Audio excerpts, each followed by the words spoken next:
What happens when a CEO trades his corner office for a greasy apron and realizes no one's watching the people running his stores? Zayden Keller didn't build the company, but he sure as hell was trying to save it. His father had opened the first burger joint back in 1989. When Zayden inherited it 5 years ago, there were 11 locations scattered across the Midwest. Business was steady, but lately numbers had dipped. Customer complaints were rising, turnover was worse than ever, and he kept hearing the same excuse: "We're just short-staffed." Zayden didn't buy it. Not completely. Plenty of fast food places were hurting for help. Yeah, but 11 stores shouldn't all be falling apart the same way. He tried calling store managers. They all had polished answers. "We're doing everything we can, sir. We're training new hires this week. It's just a rough season." Still, the numbers didn't lie, and when he saw a comment online from a former employee saying, "I walked out mid-shift and no one even noticed," that was it. Zayden decided to go undercover. He picked store number 6, one of the busiest locations. He'd never met most of the floor staff there.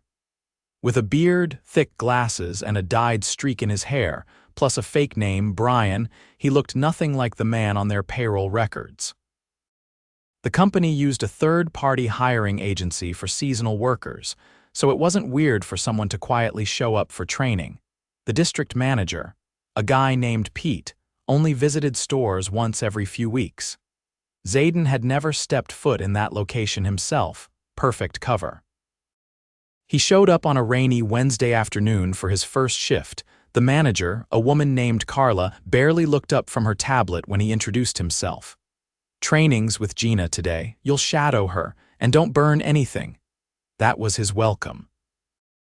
Gina, a small woman in her late 20s with tight curls tucked under a hairnet, gave him a quick nod. "You ever worked a grill before?" "No," Zayden said truthfully. "All right, I'll be patient once. After that, you're on your own." They got to work. The grill was hot, the air was thick with grease, and orders never stopped coming. Gina moved like a machine, flipping patties, calling out orders, assembling trays. Zayden tried to keep up, but he was slow. He dropped a spatula. He overcooked a batch of fries. He forgot to toast a bun. "Hey, Brian," a voice called from behind him. "You planning on winning Worst Trainee of the Month, or you just naturally useless?" Zayden turned. A tall guy in a red cap leaned against the counter, arms crossed. The name tag read Trent Shift Lead. "Come on, man," Trent said, loud enough for others to hear. "You've been here 2 hours and you already look like you need a nap." A few chuckles came from the back. Gina didn't laugh. She frowned and kept working. Zayden forced a smile. "Just getting the hang of it." "Yeah, well, maybe the next new guy'll have a brain." That one stung. Zayden didn't say anything. He flipped the burger and focused, but Trent didn't stop. When a nervous kid named Ali came in for his first day, Trent was worse. Zayden caught it all. "Hey, Gina," Trent said, pointing at Ali. "You get this one from the lost and found box." Ali froze, holding a tray of buns. "He looks like he's gonna cry already," Trent added. "Wanna bet how long he lasts? I say 2 shifts." Ali kept his head down. Gina looked furious. "Trent, knock it off," she snapped. "What? I'm just messing around." Ali quietly asked where to put the buns. Trent didn't answer. Gina guided him, muttering under her breath, "Ignore him." Zayden's stomach turned. This wasn't short staffing. This was people giving up because the environment was toxic.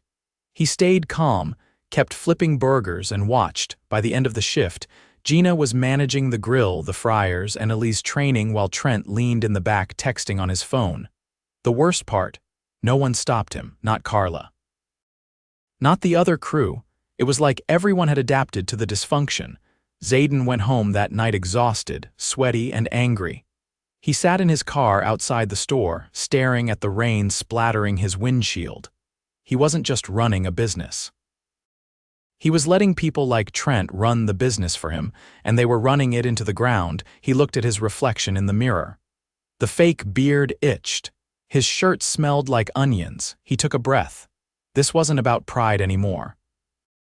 It was about fixing what had gone completely off the rails. Zayden returned the next afternoon. Same uniform, same name tag, same sour atmosphere. The moment he stepped into the prep area, Gina handed him a rag and pointed toward the soda machine. Overflowed again. "Someone jammed the lid on wrong," she said, voice tight. He nodded and got to work, wiping down the sticky floor. Carla wasn't in yet. Trent was. He walked past without acknowledging anyone, sipping a drink from a styrofoam cup someone else had clearly poured for him. By now, Zayden had learned the rhythm of the place. Orders came in fast between 4 and 7. Gina ran the grill like it owed her money. Illy, still looking unsure, worked the register with a quiet intensity. Another teen named Layla handled the drive-through. She barely spoke, but her speed was impressive. There were 5 people scheduled that shift. It should have been 7. Zayden asked Gina quietly, "Anyone call out?" She didn't look up. "No, just cut hours." "Carla wants to stay under budget," he pressed. "Even when it slows things down," Gina gave a short laugh. "She says the drive-through timer matters more than how long the line gets inside, so we hustle out there and let the lobby drown." Zayden took that in. He'd seen the reports drive-through numbers were holding steady. Now he knew why. The system was being gamed. By 6 o'clock, the lobby was packed. Customers leaned over the counter, asking where their food was. One woman grew so frustrated she asked for a refund and walked out. Zayden saw Carla arrive just as that happened.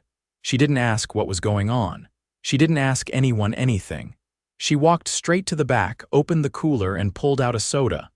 Then she disappeared into the office. Zayden followed the sound of the door clicking shut. He turned back to Gina. "She's just in there every shift," she said. "Unless the district manager shows up, then she's real hands-on." He watched a teenage girl at the counter fumble with the register, clearly overwhelmed. Her name tag read Mara. It was her second day. No one was helping her. She looked over at Trent, who was leaning against the fry station watching a video on his phone. "Hey, can you help with the register?" she asked hesitantly. Trent didn't even look at her. "Not my job, ask Gina." Mara glanced toward the grill. Gina was elbow-deep in a tray of chicken, sweating, barking out orders to Layla. She didn't hear. "I just need help with the screen," Mara tried again. Trent finally looked up. "Then read the screen, that's what it's for." Mara's face flushed. She turned back to the customer, hands trembling. Zayden stepped in, quiet but firm. "I can show you that screen, I just learned it yesterday." She gave him a grateful look. He guided her through the next few orders. She was fast once she got the hang of it, just needed someone to show her once without being talked down to. Later, during a lull, Zayden found Trent sitting on a crate in the back hallway, scrolling through his phone. "Hey," Zayden said, keeping his voice level. "That girl up front, she asked for help. You could have said something useful." Trent didn't look up. "I've got my own station." "Not my fault if she's slow. Helping her doesn't mean you're doing her job, it means you're doing yours better." Trent finally looked up, narrowed his eyes. "You a supervisor or something?" "No," Zayden said. "Just noticing things. You can notice all you want, I've been here 2 years." "I know what works." Zayden didn't respond. He walked away. At the end of the shift, Gina stayed behind to clean the grill. Carla was gone. Trent clocked out 10 minutes early. Zayden lingered near the sink. "You always close like this?" he asked. Gina shrugged. "Someone has to." He waited a few beats. "What keeps you here?" She paused, then said, "The paycheck, and Ali, he's trying. I don't want him thinking this is normal." Zayden nodded. "It's not." She gave a tired smile. "Yeah, I know." The third day, Zayden arrived early before opening. He wanted to see how things started. Layla was there, unlocking the front. She looked surprised to see him. "You're early." "Wanted to get a jump on prep," he said. She let him in. They worked side by side in silence, setting up the fry station and restocking sauces. After a while, she said, "You're not like the others." He looked over. "What do you mean? You listen. You don't treat people like they're dumb. That's rare here." He didn't know how to respond. By 9, Carla showed up, clearly irritated. "Why are you here this early?" she asked without greeting. "Just wanted to be useful," Zayden replied. She didn't respond, just walked past him to the office and shut the door. He turned to Layla. "She always act like that?" "No, sometimes she's worse." Zayden exhaled slowly. Mid-morning, a truck arrived with supplies. A delivery guy came in, asked Carla where to unload. She didn't even come out. Gina had to sign for the shipment and start hauling the boxes herself. Zayden helped. So did Ali. Trent didn't. He showed up 30 minutes late, chewing gum, wearing the wrong shoes. Carla said nothing. By noon, the line was out the door again. A woman at the counter asked for no pickles on her sandwich. Ali keyed it in. When the order came out, it had extra pickles, she complained. Ali apologized, offered to fix it. Trent leaned over and said, loud enough for the customer to hear, he's new, doesn't know how to read yet. The woman raised her eyebrows. Is that how y'all talk to each other here? Gina cut in. We'll remake that for you right now. She turned to Ali. Got it, he nodded and rushed to correct it. Zayden stood frozen for a second. Then he walked to the back, opened the office door without knocking. Carla looked up from her phone, annoyed. You can't just barge in. We need to talk about Trent. Her eyes narrowed. What about him? He's harassing new staff in front of customers. He's ignoring orders, refusing to help, and showing up late. Carla shrugged. He's got experience. Sometimes people joke around. Zayden stepped fully into the office, shut the door. That wasn't joking, that was humiliation. You're letting it happen. She folded her arms. I don't have time to babysit. If people can't handle a little pressure, they shouldn't be here. He stared at her, then he took out his phone, opened his contacts, and called Pete. Yeah, it's me. I'm at store 6. We have a serious issue. I need you here, now. Carla's face went pale. Pete arrived 40 minutes later. Zayden met him at the back door, pulled off the fake glasses and beanie. Pete blinked. Wait, what? I've been working here for 3 days. I've seen enough. They walked inside together. Zayden gathered the staff in the back, one by one. Ali, Gina, Layla, Mara. Trent stood off to the side, arms crossed. Then Zayden turned to Carla. You're done here, she blinked. Excuse me, I'm the CEO. I've watched you neglect your team, disappear during rushes, and protect someone actively damaging morale. You're being terminated effective immediately. Carla opened her mouth, but Pete was already at her side, gesturing toward the door. Trent laughed. Well, that's dramatic. Zayden turned to him. You're not staying either. Trent's mouth opened, then closed. You've endangered the team, undermined new hires, and embarrassed this business in front of customers. That's not leadership, that's toxicity. You're done. No one argued. Trent stormed out. Carla followed, silent. The room was quiet. Zayden looked at the remaining staff. You all deserved better. Starting today, you'll get it, and we're going to rebuild this place together. Gina exhaled. Not relief exactly, but something close. Ali looked stunned. Mara looked like she might cry. Zayden nodded to Pete. Let's start by finding someone who actually wants to lead this team. The first day without Carla and Trent was quiet, but not in the calm way Zayden had hoped. It was the silence of people trying to figure out what came next. The team worked, but cautiously, like they weren't sure if the floor beneath them would hold. Pete had stayed behind to oversee the transition. He didn't say much, just moved between stations like a shadow, observing. Zayden had changed out of his Brian uniform, but he didn't leave. Not yet. He kept his presence light, no speeches. No declarations, just a quiet support beam in the middle of a cracked foundation. After the lunch rush, Gina pulled her gloves off and wiped her brow with the sleeve of her shirt. You know, she said to Zayden, not quite making eye contact, I didn't expect anything to change. People come in, talk big, then disappear. I'm not disappearing, he said. She gave a small nod. We'll see. Later that afternoon, Pete called him into the office. The door was open, so Gina and the others could hear if they were listening, but no one pretended to. We need someone to run this place, Pete said. Long term, I know. You thinking of promoting from within or bringing someone in?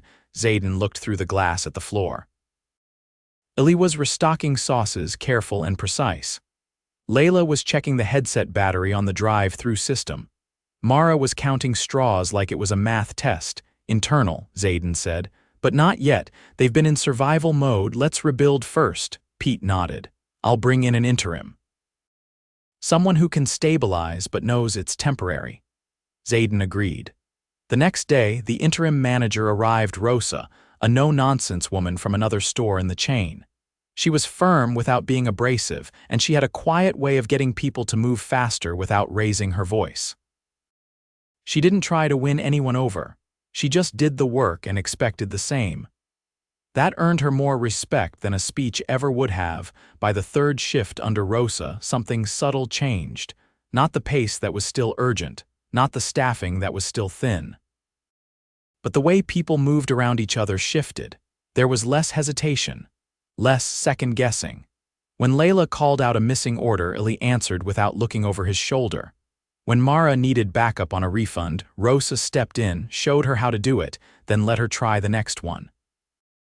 Zayden noticed something else too. The jokes returned. Not the cruel kind.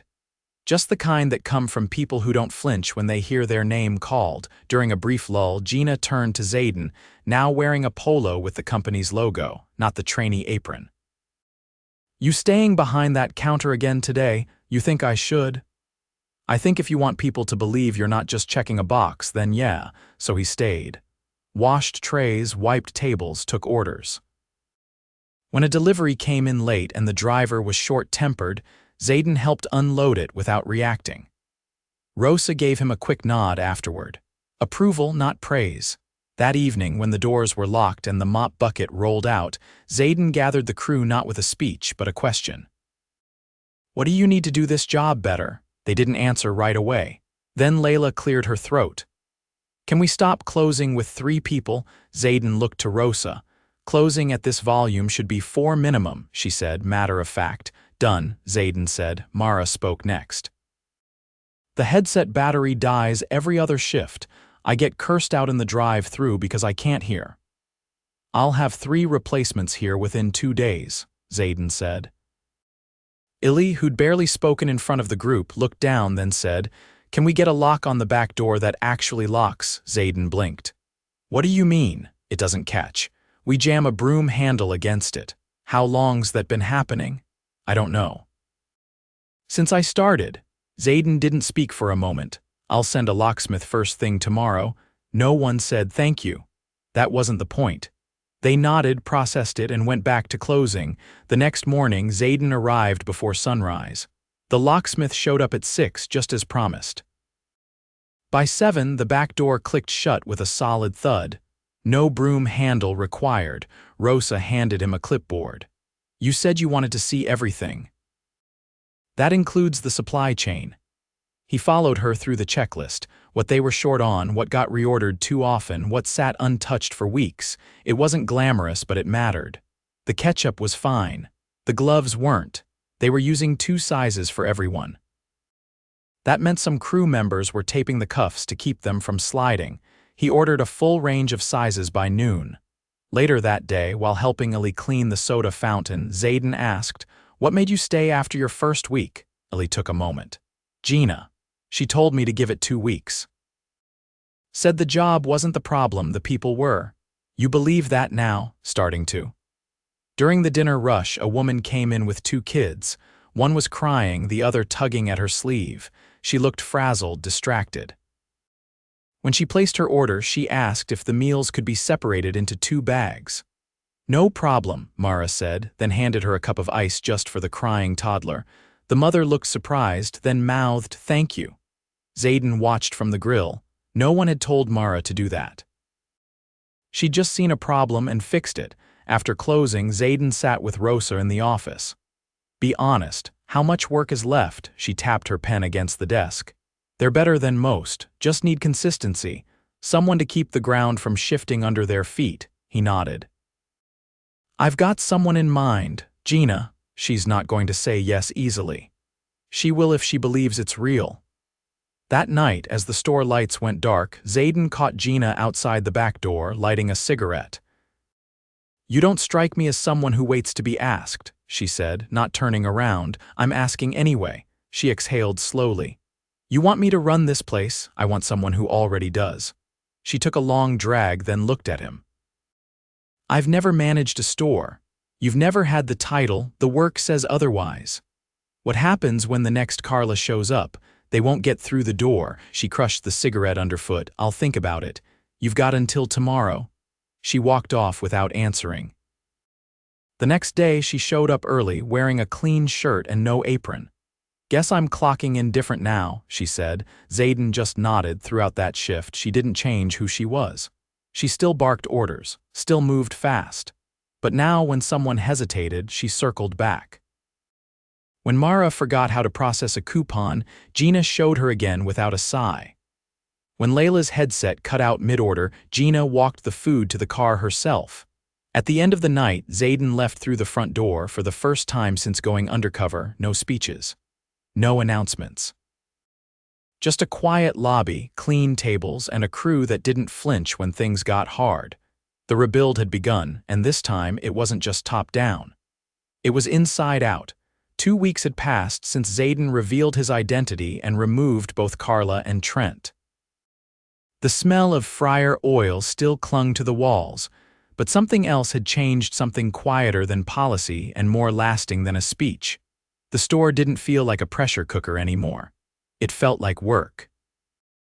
Hard work, yes, but not the kind that made people count down minutes until they could escape. Instead of dragging their feet through the door, crew members now arrived early to claim stations. Schedules were still tight, but Rosa had stabilized shift rotations just enough that people weren't burning out midweek.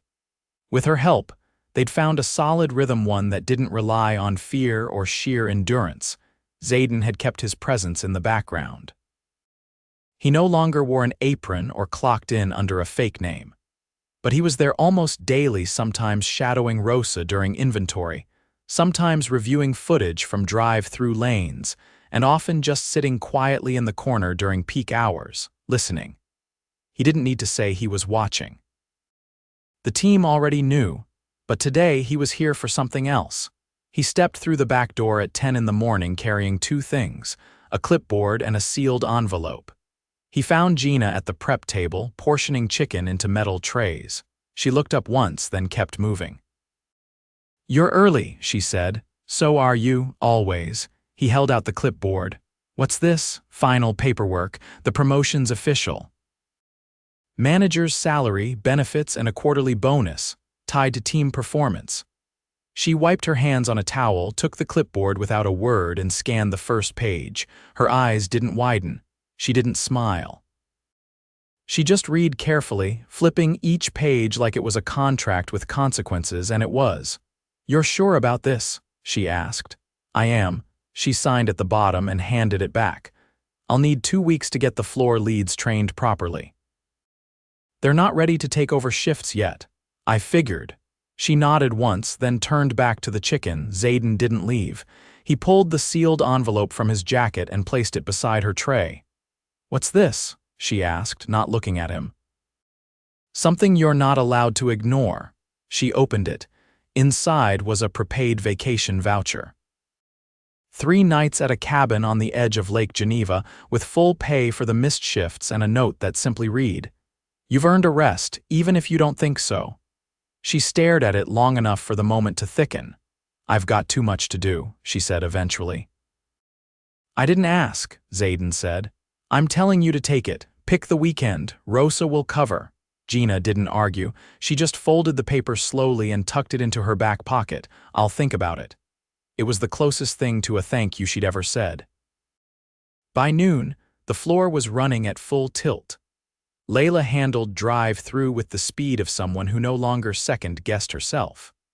Mara had moved to the front register full-time and had started training a new hire, someone Zayden hadn't seen before, a tall kid named Darnell. Darnell was nervous but not withdrawn. He asked questions. Mara answered them clearly without growing frustrated. When he fumbled with the touchscreen, she didn't sigh or take over. She let him mess up once, corrected him gently, and let him try again. Zayden watched her from near the ice machine. "You've got good instincts," he said when she walked by. "I've been watching Gina." "She teach you that?" "No," Mara said. "She just stopped making me afraid to try." Behind the counter, Rosa was reviewing the day's order list. She flagged Zayden down with a glance. "We're going to be short on lids by next Tuesday," she said. "I've already adjusted the inventory request, but if corporate's still routing through the southern warehouse, it'll be late." I'll reroute it myself, Zayden said. Also, Rosa added, your credit card readers are about 5 years past their prime. They're glitching again. We lost 3 sales this morning. He pulled out his phone. Send me the model number. I'll get replacements ordered by end of day.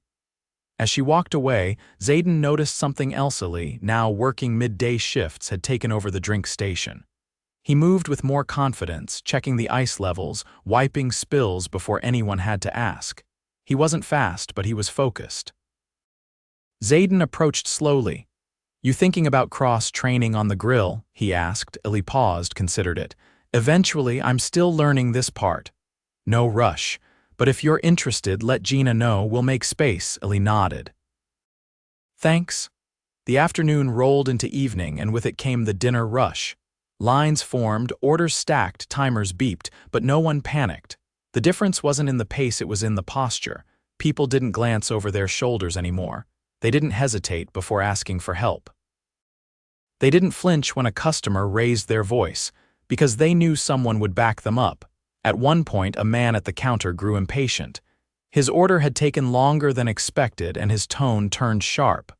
This is ridiculous, he snapped. I've been waiting 15 minutes. You people move like you're underwater. Before anyone could respond, Gina appeared beside the register. We're moving as fast as fresh food allows, she said calmly. If you'd like a refund, I can process that now. The man blinked. No, I just forget it. He took his tray and walked off. Gina turned to Mara and Darnell. You handled that just fine. Don't let someone's bad day become your problem. They nodded. The evening smoothed out. By closing, the crew was tired but not drained. Zayden stayed behind. He helped wipe down the fry station, then joined Gina in the office. Any concerns? He asked. Just one, she said. He raised an eyebrow. I need you to back off a little, he blinked. What do you mean? You don't need to hover, we're okay, let us run this. Zayden leaned back in the chair. That's fair, you did your part, she said. Now let us do ours. He stood, nodded once, and extended a hand. She shook it without hesitation. As he walked out, he paused by the front counter. The lights were dimmed, chairs flipped up, and the floor had just been mopped. Layla was counting bills. Mara was wiping the soda machine, and Darnell was stacking trays without being asked. Zayden didn't say anything. He just looked around one last time, then stepped out into the night. The air was cool. The street was quiet. He didn't need to come back tomorrow. They had it from here.